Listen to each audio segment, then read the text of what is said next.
일으켰던 파도 넌 나를 보면 마치 넌 달콤한 그대의 입술과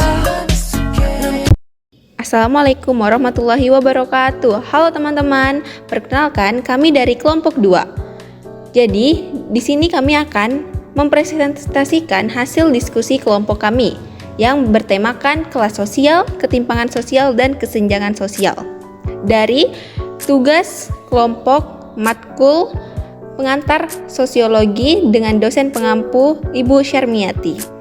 Kami menjelaskan hasil diskusi kelompok kami, izinkan kami untuk memperkenalkan diri kami terlebih dahulu. Perkenalkan, nama saya Artisya Amanda dengan NIM E1022241006. Rekan saya Nur Haslina dengan NIM E1022241009 dan rekan saya Septiani Ananda dengan NIM E1022241005. Baik, yang pertama adalah pengertian dasar kelas sosial. Seperti yang dapat diperjelaskan dalam PPT kami, yaitu stratifikasi sosial sendiri berasal dari istilah social stratification, yang berarti sistem berlapis-lapis dalam masyarakat. Nah, kata stratification sendiri berasal dari kata stratum atau strata, yang berarti lapisan. Nah, teman-teman, kalau kita kenali lagi ya, lapisan-lapisan dalam masyarakat itu kita ambil contoh dari sistem kasta yang ada di India. Sebuah lapisan yang dimana disebut sebagai piramida kasta di India, yaitu terbagi menjadi 4. Ada Brahmana sebagai kasta tertinggi, di bawah Brahmana ada Ksatria, Vaishya, dan Sudra. Nah, di dalam piramida istilah kata dari kasta ini tersendiri, ada salah satu kasta, sistem lapisan di luar dari kasta itu tersendiri. Di India pada tahun 2011 bahkan itu telah dihapus. Nama sistem kasta itu sendiri yaitu kasta Dalit, yang dimana kasta ini disebut sebagai kasta yang tak tersentuh, untouchable. Nah, teman-teman, seperti yang kita ketahui sendiri, stratifikasi sosial ini adalah perbedaan individu atau kelompok dalam masyarakat yang menempatkan seseorang pada kelas-kelas sosial yang berbeda-beda, namun secara hierarki, dan memberikan hak serta kewajiban yang berbeda-beda pula antara individu pada suatu lapisan sosial lainnya. Nah, stratifikasi sosial sendiri muncul karena adanya sesuatu yang dianggap berharga dalam masyarakat itu sendiri, dan sistemnya sendiri merupakan pembedaan penduduk atau masyarakat ke dalam kelas-kelas secara bertingkat yang diwujudkan dalam kelas tinggi, kelas sedang, dan kelas rendah. Seperti yang sudah saya jelaskan tadi, di antara sistem kasta di India sendiri itu terbagi menjadi 4: Brahmana, Ksatria, Vaishya, dan Sudra. Namun di luar dari lapisan piramida sistem kasta sendiri ada yang disebut sebagai, seperti yang saya jelaskan tadi, yaitu Dalit. Nah, inilah teman-teman yang kita sebut sebagai sistem stratifikasi sosial diwujudkan dalam kelas tinggi, kelas sedang, dan kelas rendah atau kelas tak tersentuh, ya, seperti saya katakan tadi, sistem kasta Dalit yang ada di India. Nah, stratifikasi sosial sendiri merupakan konsep yang diwujudkan dengan adanya pembedaan atau pengelompokan suatu kelompok sosial atau komunitas secara bertingkat. Misalnya nih, dalam komunitas tersebut ada strata tinggi, strata sedang, dan strata rendah. Seperti yang saya berikan contohnya, yaitu yang ada di India tersebut, teman-teman. Baik, untuk materi kedua yaitu pengertian ketimpangan sosial yang akan dijelaskan oleh saya sendiri, yaitu Artisya Amanda. Baik teman-teman, pengertian dari ketimpangan sosial dapat diartikan sebagai ketidaksamaan akses untuk mendapatkan atau memanfaatkan sumber daya yang tersedia. Sumber daya bisa berupa kebutuhan primer seperti pendidikan, kesehatan, perumahan, peluang berusaha dan bekerja, dapat berupa kebutuhan sekunder seperti sarana pengembangan usaha, sarana perjuangan hak asasi, sarana saluran politik, dan lain-lain. Ketimpangan sosial dapat diartikan sebagai adanya ketidakseimbangan atau jarak yang terjadi di tengah-tengah masyarakat yang disebabkan adanya perbedaan status ekonomi, status sosial, ataupun status budaya. Nah, itu adalah pengertian dari ketimpangan sosial, teman-teman. Nah, ketimpangan sosial ini juga memiliki faktor yang mempengaruhi mengapa ketimpangan tersebut terjadi. Jadi di sini ada dua faktor, yaitu faktor internal dan faktor eksternalnya ya teman-teman. Nah, faktor internal, faktor ini berasal dari dalam diri seseorang, yaitu rendahnya kualitas diri seseorang adalah salah satu faktor internal. Ketimpangan sosial ini bisa muncul karena kemiskinan yang mengekang masyarakat.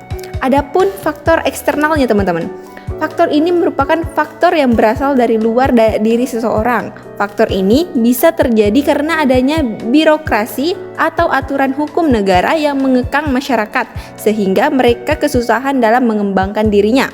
Ketimpangan sosial ini bisa memicu adanya gejala kemiskinan secara struktural. Nah, teman-teman, selain faktor di atas, ketimpangan sosial juga dapat terjadi karena disebabkan oleh beberapa faktor lainnya teman-teman. Contohnya seperti kondisi demografi, kondisi pendidikan, kondisi ekonomi, kondisi kesehatan, kemiskinan, kurangnya lapangan pekerjaan, perbedaan status sosial masyarakat, dan letak geografis. Ketimpangan sosial dalam masyarakat dipengaruhi oleh beberapa faktor tersebut ya teman-teman. Nah, adapun bentuk-bentuk ketimpangan sosial teman-teman, contohnya seperti ketimpangan sosial ekonomi, ketimpangan antara pemilik modal dan buruh, ketimpangan pembangunan pemerintah, ketimpangan antara Pulau Jawa dan Sumatera. Nah, kita ambil contoh ya teman-teman, ketimpangan antara Pulau Jawa dan luar Jawa. Itu dapat terlihat sekali perbedaan atau terlihat sekali ketimpangan sosialnya ya teman-teman. Kita ambil contohnya di Pulau Jawa dengan Pulau Kalimantan. Itu sangat terlihat perbedaannya dari segi infrastrukturnya teman-teman. Kita bisa lihat dari pembangunan infrastruktur dari Pulau Jawa dan Pulau Kalimantan itu sangat jauh berbeda. Jadi terjadilah suatu ketimpangan. Dan yang terakhir adalah ketimpangan sosial non-ekonomi.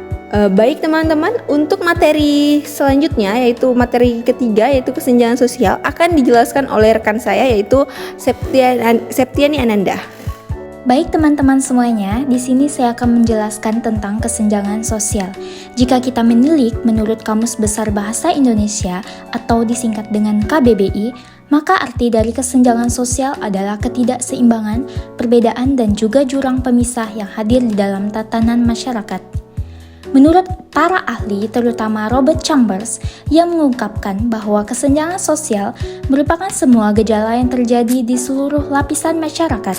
Gejala ini muncul karena adanya perbedaan keuangan atau ekonomi antara masyarakat yang berada di wilayah tertentu.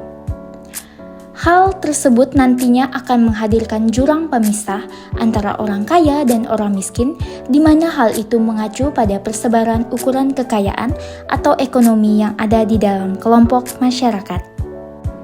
Ada berbagai faktor penyebab terjadinya kesenjangan sosial. Yang pertama, perbedaan sumber daya alam. Tingkat ekonomi suatu daerah dapat dipengaruhi oleh ketersediaan sumber daya alamnya. Tingkat ekonomi suatu masyarakat bisa meningkat apabila sumber daya alamnya dikelola dengan cara yang tepat. Kedua, kebijakan pemerintah. Misalnya, kesenjangan di bidang program transmigrasi, di mana masyarakat pendatang akan lebih cepat berkembang dibandingkan dengan masyarakat asli tersebut. Ketiga, pengaruh globalisasi. Kesenjangan tersebut muncul ketika sebagian masyarakat tidak mampu beradaptasi dengan adanya globalisasi, sehingga mereka akan tertinggal dan tidak mendapatkan apa yang orang lain dapatkan. Keempat, kondisi demografis. Tentu, setiap daerah akan memiliki kondisi geografis yang berbeda-beda. Hal inilah yang nantinya akan menciptakan adanya kesenjangan sosial, sebab produktivitas kerja setiap anggota masyarakat di berbagai daerah tentu tidak sama. Yang kelima, letak dan kondisi geografis.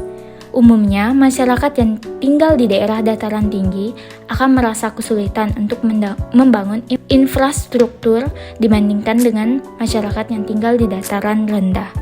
Selanjutnya adalah dampak-dampak dari kesenjangan sosial. Yang pertama adalah pengangguran dan kemiskinan. Kedua, target pasar tidak jelas. Yang ketiga, langkanya tenaga kerja kompeten. Yang keempat, maraknya kasus kejahatan. Presentasi dari kelompok 2 tentang kelas ketimpangan dan kesenjangan sosial. Kami dari kelompok 2 mengucapkan terima kasih.